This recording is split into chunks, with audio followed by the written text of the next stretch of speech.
With the ever-increasing presence of technology and web videos in the lives of today's youth, the prevalence of dangerous behaviors or games practiced by children and young adults has become a health and safety issue of which all educators should be aware. The most highly publicized of these behaviors is the choking game.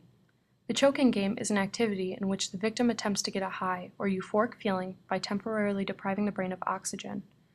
The game is glorified by the internet and through YouTube videos, making it seem not only fun, but safe, when in reality, it is anything but.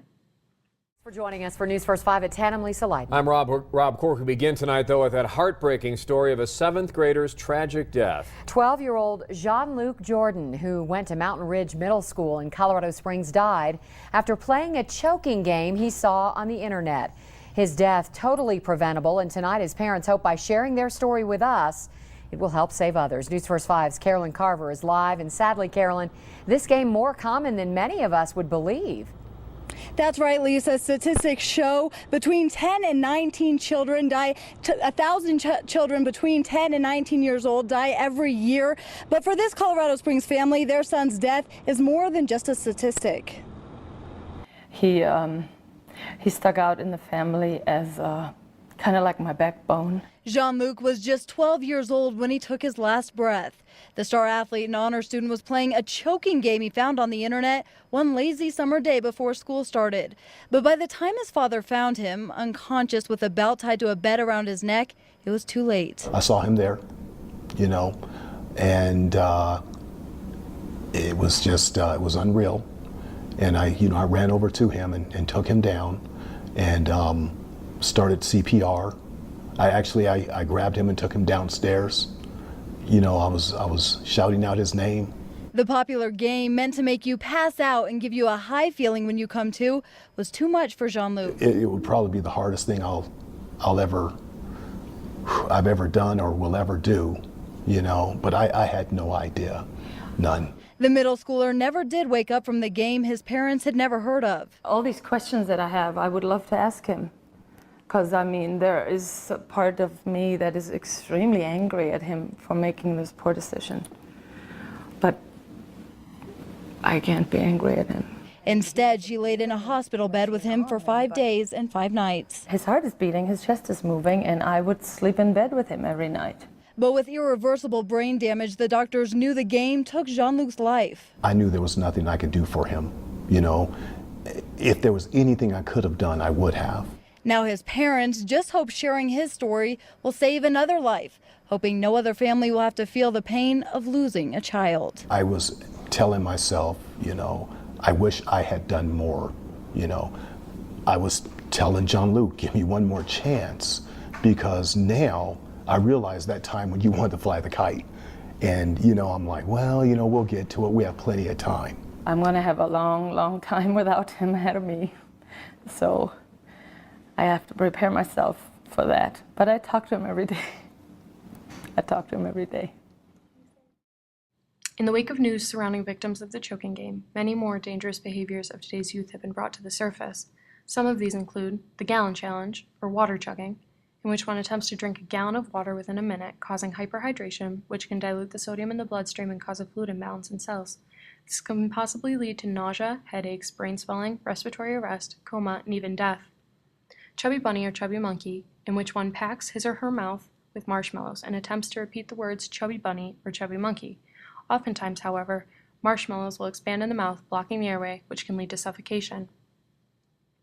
The Cinnamon Challenge, which has been turned into an internet sensation, is a competition in which a person is asked to swallow a spoonful of dry ground cinnamon. Although the challenge almost always leads to its participants coughing or vomiting, it can also lead to serious injuries, including collapsed lungs, pneumonia, and a buildup of fluid in the lungs. Car surfing or ghost riding, in which the participant attempts to stand on top of a moving car, almost always ends in a painful, if not fatal, fall.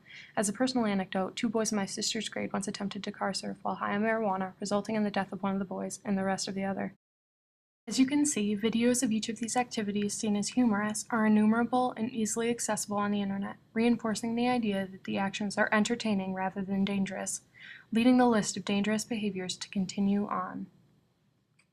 Considering the overwhelming number of activities that are apparently taking place, the task of protecting children from these so-called games may seem extremely daunting. However, There are many ways to recognize and stop these behaviors before they turn fatal. The first method is research.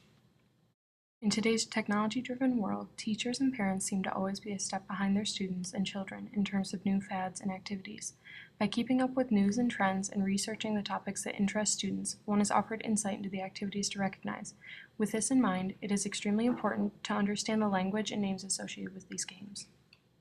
Although it is important to know the dangerous activities that students are performing, any information relating to these topics is useless without knowing the many names and warning signs associated with each activity. The choking game, for example, has dozens of names including California Knockout, Choking Out, Cloud 9, Dying Game, and Dream Game. The reference of curious terms like these may signal participation in a dangerous behavior. These terms go hand in hand with physical warning signs, such as ligature marks on the neck, bloodshot eyes, frequent or severe headaches, aggressive behavior, and a curiosity toward asphyxiation, or strange environmental changes such as possession of ropes, belts, plastic bags, and leashes, signs of wear on furniture, and suspicious placement of restraints around furniture in the household. With this knowledge in mind, educators should utilize programs that advocate against these behaviors, such as the DB Foundation's pamphlets and presentations, or information provided by the GASP organization. Additionally, they can help students provide their own clubs and programs through the school. In addition to introducing students to facts about these behaviors, educators should also discuss these activities with parents in order to prepare them to intervene if their children should partake in an unsafe activity, by making them aware of the warning signs and offering them easy routes to opening discussion about these issues with their children. Although many teachers fear that discussing these actions with students will increase their likelihood, it is extremely important for schools to speak out against them. In doing so, teachers can draw attention to the negative effects of these activities and relate them to the dangers that they present rather than the fun and humor associated with them by the internet and friends.